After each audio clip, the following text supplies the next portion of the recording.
Assalamualaikum warahmatullahi wabarakatuh. Selamat pagi anak-anakku yang soleh dan solehah. Bagaimana kabarnya hari ini? Semoga kita semua selalu dalam lindungan Allah Subhanahu wa Ta'ala. Hari ini kita akan belajar mata pelajaran Pendidikan Agama Islam dan Budi Pekerti. Indahnya Ketetapan Allah.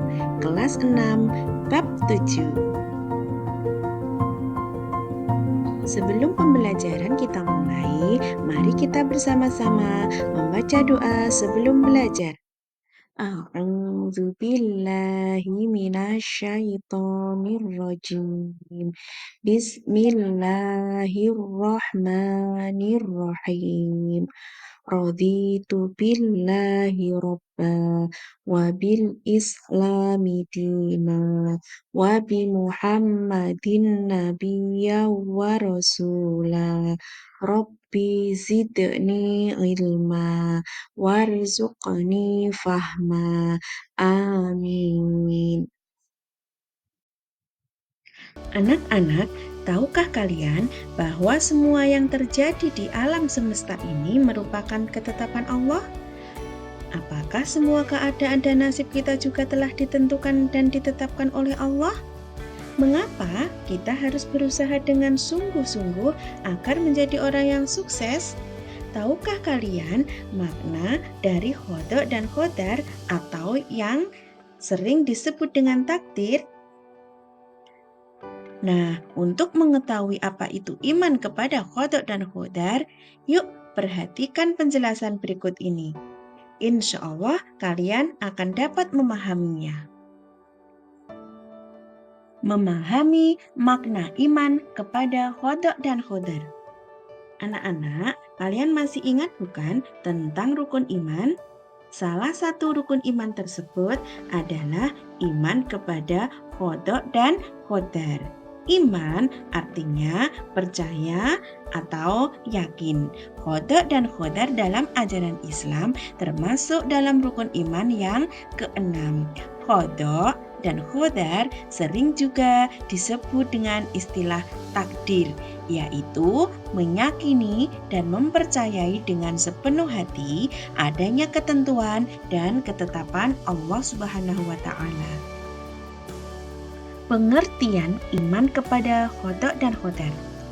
Qada dan qadar adalah sama-sama merupakan ketetapan keputusan kehendak Allah Subhanahu wa Ta'ala atas seluruh makhluknya. Sebagian pendapat mengatakan qada adalah ketetapan Allah yang akan terjadi, sedangkan qadar adalah ketetapan Allah yang telah terjadi. Nah, sekarang kita ke dalil tentang iman kepada qada dan qadar. Terdapat dalam Al-Quran surat Al-Qamar ayat 49. Bismillahirrahmanirrahim. Inna kulla syai'in khalaqnahu biqadar. Yang artinya, sungguh kami menciptakan segala sesuatu menurut ukuran. Dan terdapat pula di dalam Al-Quran surat Al-Ahzab ayat 38. Bismillahirrahmanirrahim. Wa kana amrullahi qadaram maqdura. Yang artinya, dan adalah ketetapan Allah itu suatu ketetapan yang pasti berlaku. Selanjutnya, hubungan antara qada dan qadar. Qada dan qadar telah ditentukan dan berjalan sesuai dengan aturan yang telah digariskan dan di bawah kaidahnya pula. Dengan perkataan lain, segala yang terjadi di jagat raya ini seperti peredaran matahari, bintang, bulan, dan rotasi bumi, dan lain sebagainya bukanlah suatu kebetulan, melainkan sudah ditentukan oleh Allah Subhanahu wa Ta'ala.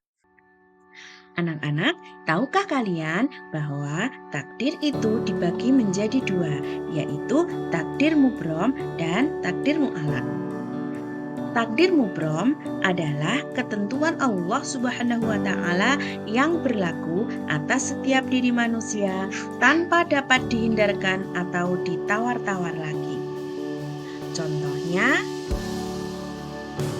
takdir Allah yang pasti akan terjadi dan tidak bisa dirubah dengan usaha manusia antara lain adalah kematian atau ajal.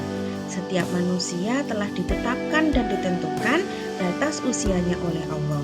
Namun, ajal merupakan sesuatu hal yang menjadi rahasia Allah Subhanahu wa Ta'ala serta tidak ada seorang pun yang mengetahuinya. Sekarang takdir mu'alaq, yaitu ketentuan Allah Subhanahu wa Ta'ala yang mungkin masih dapat diubah oleh manusia melalui usaha atau ikhtiar jika Allah Subhanahu wa Ta'ala mengizinkan. Contohnya apa? Contoh takdir mu'alaq antara lain rezeki. Seseorang tidak akan mendapatkan rezeki jika seseorang tersebut tidak mau berusaha untuk mendapatkan rezekinya. Cara berusaha untuk mendapatkan rezeki dapat dilakukan dengan cara bekerja sesuai dengan keahlian dan profesi masing-masing.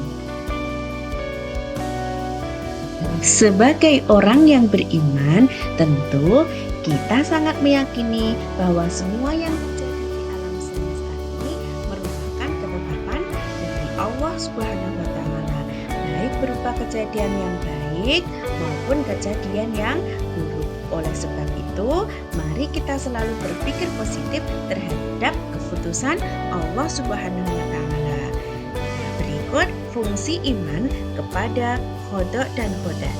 Yang pertama, menyadarkan manusia untuk mengakui kekuasaan dan kebesaran Allah Subhanahu wa Ta'ala sehingga timbul rasa penyerahan diri dengan tulus dan ikhlas. Yang kedua, mendorong manusia untuk berusaha dengan sungguh-sungguh ikhtiar dalam mewujudkan cita-cita. Yang ketiga, membentuk manusia yang memiliki akhlak mahmudah, sifat terpuji. Yang keempat, menciptakan rasa syukur atas nikmat dan karunia Allah Subhanahu wa Ta'ala. Yang kelima, mengingatkan kepada manusia bahwa semua yang diperbuat di muka bumi ini pasti akan dimintai pertanggungjawaban. Dan yang keenam, manusia menjadi termotivasi untuk bekerja dan berusaha dengan benar menurut pandangan ajaran Islam.